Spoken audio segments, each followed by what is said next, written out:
여러분 안녕하십니까? 오늘은 실록 박정희 한강의 기적 수출 100억 달러 편을 보내드리겠습니다. 여러분이 잘 아시는 대로 1961년 5.16 혁명 때 우리나라 수출액이 3천만 달러였습니다. 참으로 보잘것없는 적은 액수였죠. 그럼에도 불구하고 이 가장 가난한 나라군에 속했던 대한민국이 아무도 100억 달러 수출을 기대한 사람도 나라도 없었습니다. 그러나 우리는 드디어 100억 달러를 달성했습니다. 그 과정을 오늘 소상히 밝혀드리겠습니다. 이 100억 달러 수출에 있어서 누가 앞장섰겠습니까? 박정희 대통령이었습니다.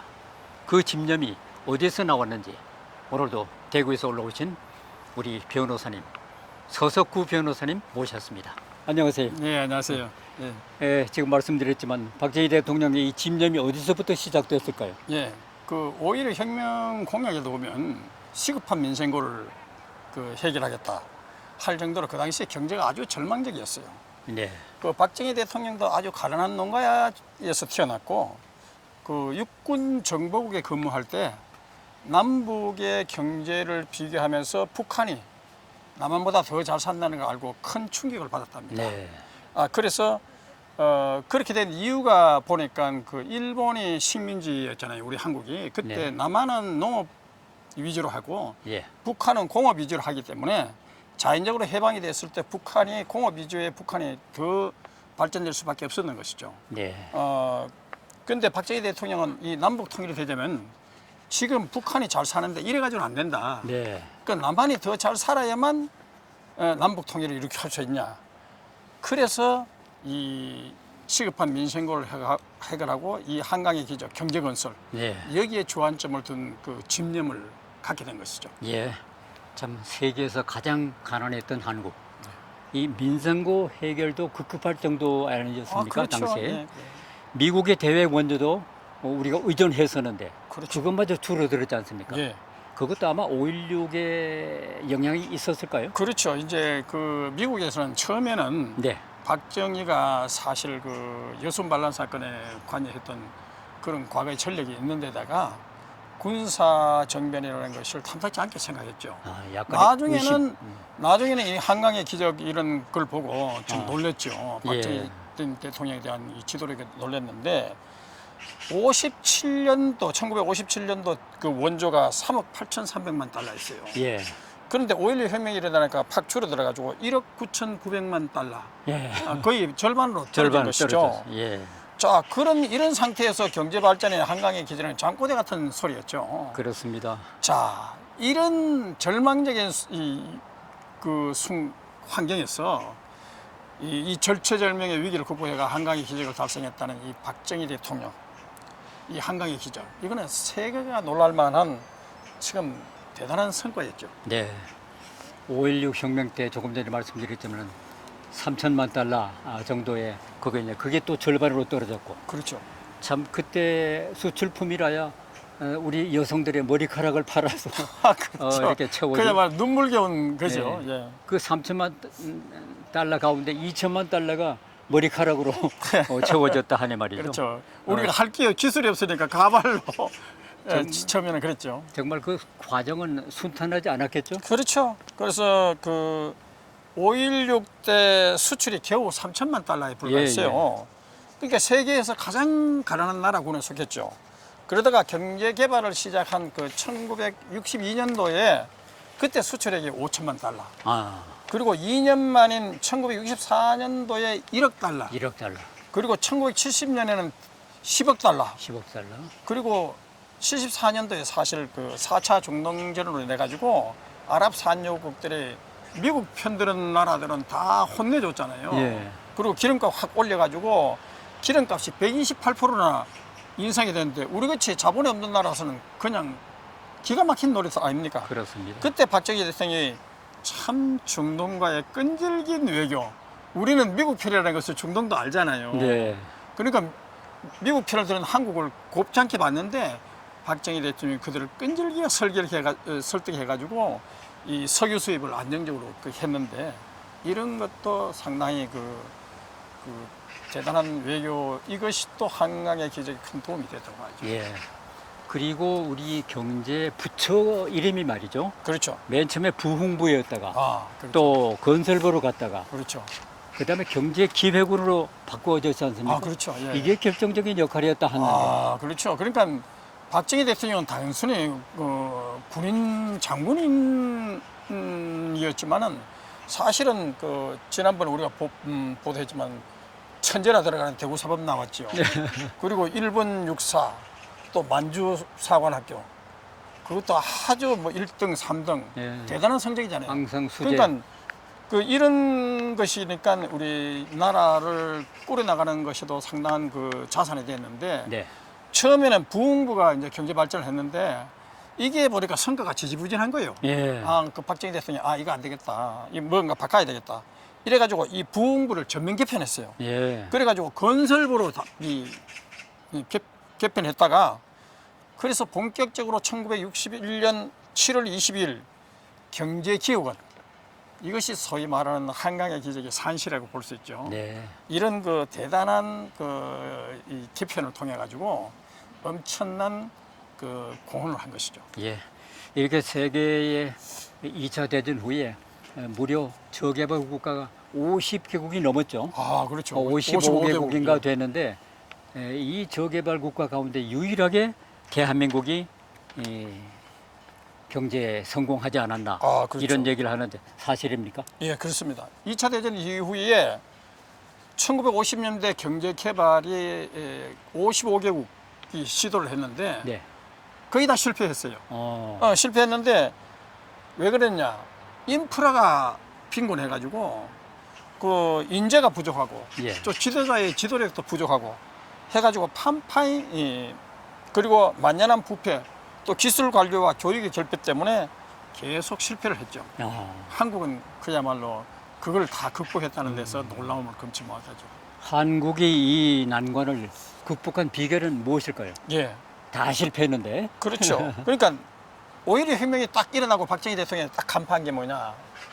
왜 나라가 이렇게 가난하냐? 예. 그래서 첫 번째 원인이 문맹률이 너무 많다는 거예요. 그러니까 왜냐? 일제시대 때 일본어만 강요했지 한글 배우지도 못하게 했잖아요. 그러니까 문맹률이 압도적으로 많을 밖에 없죠. 근데 문맹률을 퇴치하기 위해서 초등학교를 의무교육으로 다 싹 바꿨는 거죠. 그리고 나이 많은 사람은 고등공군학교 해가지고 한글을 무조건 의무적으로 강제적으로 이제 깨우치게 했는 거죠. 예. 그리고 기술교육을 중시해가지고 공업고등학교, 상업고등학교 이런 걸 장려해가지고 소위 상고 출신, 공고 출신들이 각광을 받는 시대가 되었어요. 맞습니다. 그리고 이 기능공하고 기술 관료 이런 것을 대거 양성을 했죠. 그리고 기능공 대회에 나가면 박정희 시대 때부터 시작해서 지금까지 세계에서 줄곧 1등을 하고 있잖아요. 그렇습니다. 이것이 바로 박정희 대통령이 기술을 중시한 교육. 이거에 큰 영향이 있었죠. 예. 우리나라 학구열은 뭐 옛부터 그렇죠. 그랬죠.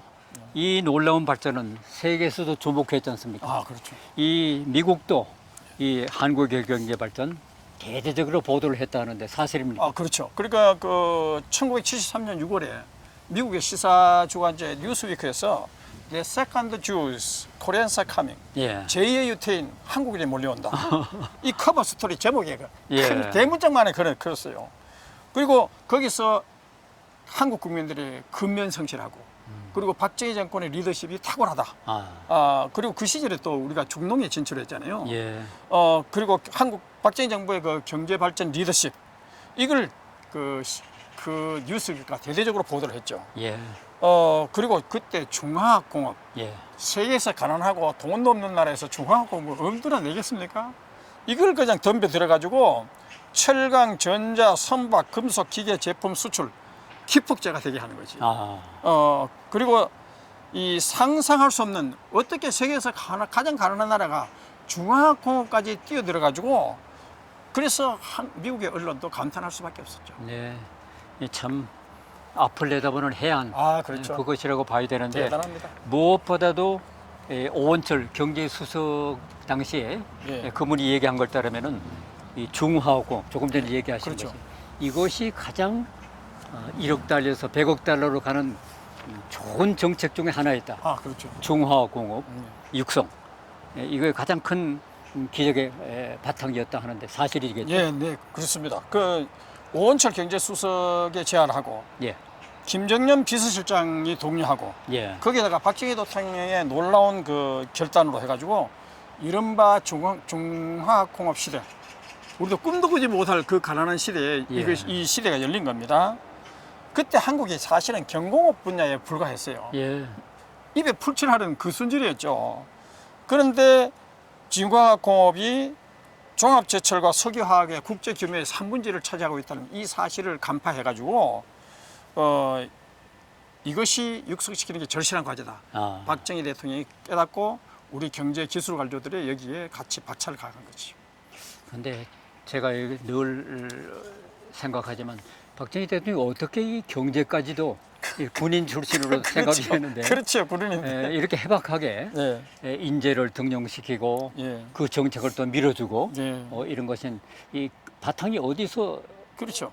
그러니까 그 경제 관료들 얘기를 들어보면요, 네. 박정희가 처음에는 그 경제 지식에 대해서는 부족했답니다. 그러나 박정희 IQ가 대단하잖아요. 네. 그 만주군관학교 1등, 일본 육사 3등, 또 천연화 들어가는 대구 사범 출신이니까 기본적인 머리가 있거든요.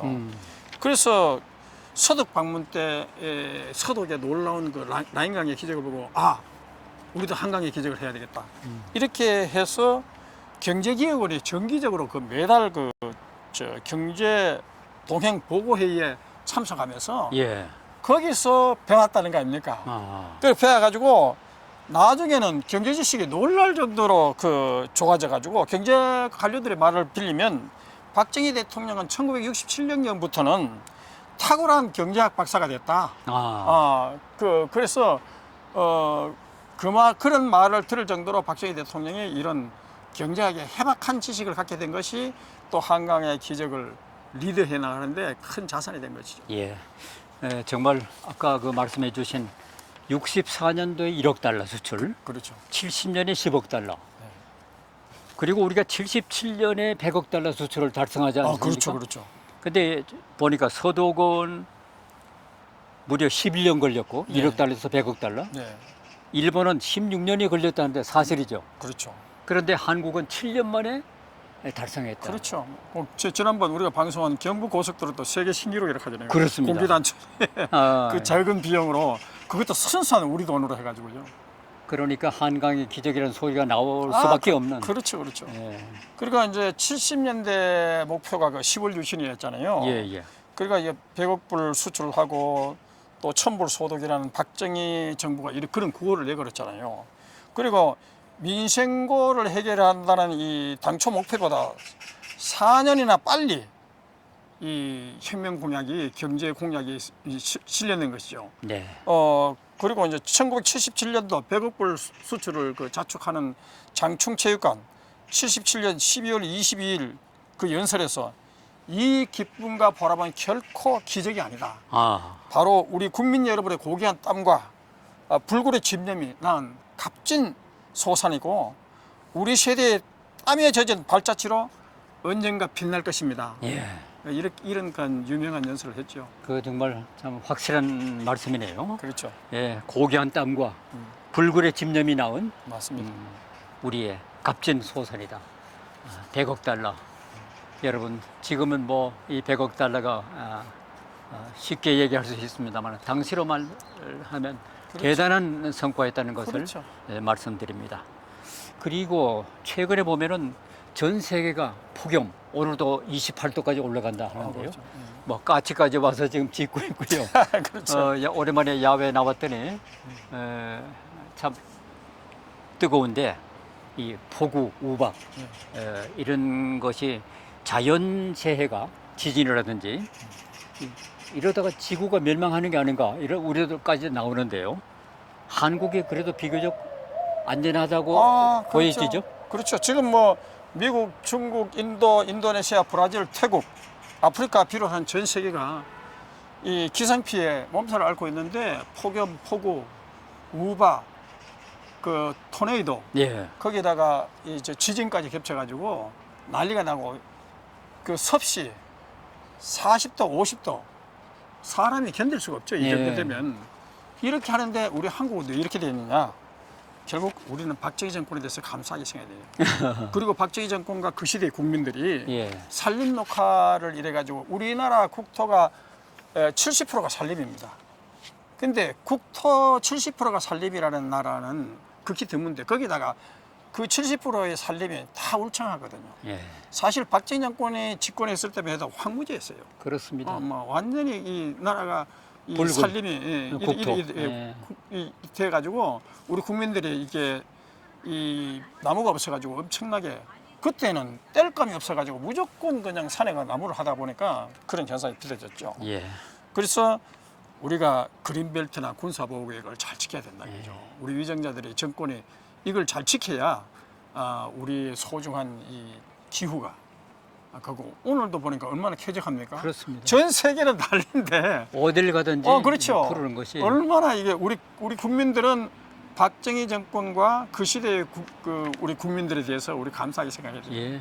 국민들의 이 삶의 질이 그렇죠. 완전히 달라졌다는 것을 이 자연이 얼마나 우리에게 준 혜택이 큰가를 그렇죠.